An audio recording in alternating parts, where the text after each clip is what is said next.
টাঙ্গাইলে আমেনা বেগম নামের একজন প্রবাসীর লাশ ধানক্ষেত থেকে উদ্ধার করেছে স্থানীয় পুলিশ।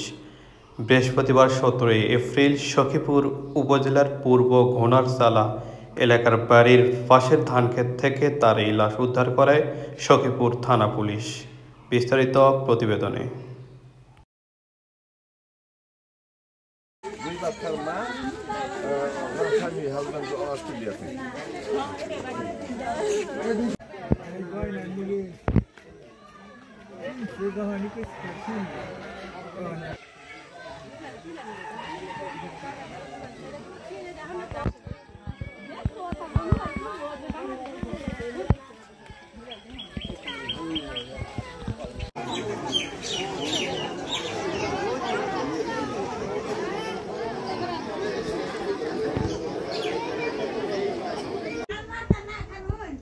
না না ভাই তো ভালো ছিল দুইবার নাম যেমন কখন কখন তুমি ফেলছে না ব্যাং ওই রকম হইছে এর মুখ দেখ করবে না না মুখ খালি কে